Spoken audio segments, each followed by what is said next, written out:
कल जंतर मंतर पर एक विराट प्रदर्शन आम आदमी पार्टी की ओर से प्रस्तावित है।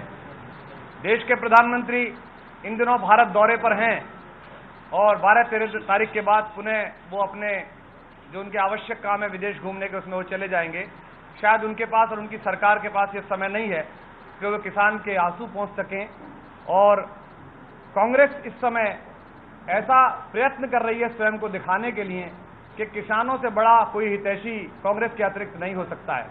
56 दिन के वैकेशन टूर के बाद कांग्रेस के युवराज भारत लौटे हैं और वो ये जानने की कोशिश कर रहे हैं कि गेहूं के पेड़ पर फल कहां से लगता है। ये उनके मनोरंजक टूर का दूसरा प्रस्ताव है। जिनके खुद के जीजाजी हरियाणा में किसानों की जमीन हड़प कर गए हों, जिनके राज्य में 2008 में 64,000 करोड़ रुपए विदर्भ के किसानों को दिया गया और उसके बाद आज भी विदर्भ में किसान दैनिक रूप से आत्महत्या कर रहा है, वे अगर किसान के हित की बात करते हैं तो भारतीय किसानों के साथ इससे बड़ा मजाक नहीं हो सकता। ये दुर्भाग्य का विषय है कि देश के सर्वोच्च सदन संसद में खड़े हुए राजनेताओं को, सांसदों को किसानों की आवाज सुनाई नहीं देती है और उनके पास इस बात का समय है कि कौन सांसद किस पर माफी मांगे, किसने किसके बारे में नस्लभेदी टिप्पणी की, किसने किसी के बारे में क्या बात कही। उनकी निजी अस्मिताएं, उनकी निजी धारणाएं, उनके निजी संघर्ष किसान के इससे ज्यादा है। क्या ही अच्छा होता कि कल संसद जिस समय बैठे उस समय सांसदों ने इस बात पर बात की होती। इस संदर्भ में आम आदमी पार्टी दिल्ली प्रदेश की सरकार की आभारी है कि वहां के माननीय मुख्यमंत्री ने और वहां की सरकार ने दिल्ली के किसानों की क्षति का आकलन करके भारत में सबसे बड़ा मुआवजा 50,000 रुपए प्रति हेक्टेयर घोषित किया।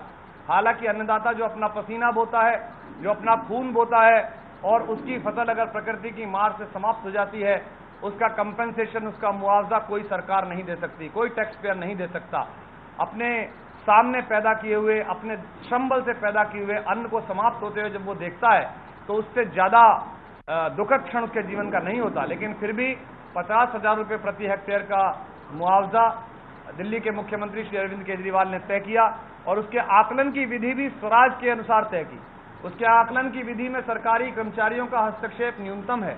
वहां की ग्राम सभा, वहां की ग्राम पंचायत, वहां की इकाई ये तय करेगी कि कितने खेत में उसका नुकसान हुआ है और उसके लिए सरकार प्रतिबद्ध है। अगर सकारात्मक राजनीति इस देश में वरेण्य हो, और जैसा कि लगातार भारतीय जनता पार्टी और कांग्रेस के साथी कहते हैं कि वे भी राजनीति बदलना चाहते हैं, तो हम उम्मीद करते हैं कि आम आदमी पार्टी की सकारात्मक राजनीति के कदम का वो स्वागत करेंगे और अपने ही राज्यों में इसी तरह का व्यवहार वो किसानों के साथ करेंगे। किसानों के इतने विचलित रहते समय मुझे नहीं लगता, विदेश नीति की अपनी प्राथमिकता हो सकती है, हम उस पर टिप्पणी नहीं करना चाहते। भारत के वैश्विक हितों के साथ आम आदमी पार्टी खड़ी हुई है। उसके लिए प्रधानमंत्री या सरकार जो भी निर्णय लेती हो हम उसका स्वागत करते हैं, किंतु प्रधानमंत्री को भारत में जो उनका मंत्रिमंडल है उसको इतना मुस्तैद तो करना चाहिए कि वो त्वरित गति के साथ किसानों के क्षति का आकलन करे और राजकोष से उन्हें वो सुविधाएं उपलब्ध कराए जिसके लिए उनका नुकसान हुआ है। आम आदमी पार्टी कल इसके लिए एक आंदोलन कर रही है जंतर मंतर पर, और दिल्ली के किसानों के साथ साथ देश के हर एक किसान को, हर एक अन्नदाता को ये भरोसा दिलाती है कि उनके पसीने की बूंद जिस खेत में गिरी है उसके अधिग्रहण का प्रयास अगर उद्योगपतियों को प्रसन्न करने के लिए कॉरपोरेट के इस बल पर चलती हुई सरकार करने की कोशिश करेगी तो हर खेत में, हर गांव में, हर चौराहे पर, हर मोर्चे पर हम इसके लिए लड़ेंगे। इसके लिए आम आदमी पार्टी ने किसान संघर्ष समिति का निर्माण किया जो हमारे साथी संजय सिंह जी के नेतृत्व में वो तैयार हुई। उसमें हमारे किसानों के हित के लिए लंबे समय तक लड़ते हुए बहुत सारे साथी, भाई योगेंद्र जी जैसे, इलियास आजमी जैसे पुराने नेता सब लोग लड़े। इसके लिए पिछले 1-1.5 हफ्ते में सघन भारत का दौरा हमारे नेताओं ने किया और वहां से जो फीडबैक मिला है उसके अनुसार अब कल के आंदोलन के बाद रणनीति तय हो जाएगी। आपकी सरकार बड़े लोगों की सरकार है, सूट बूट की सरकार है, वो हम समझते हैं।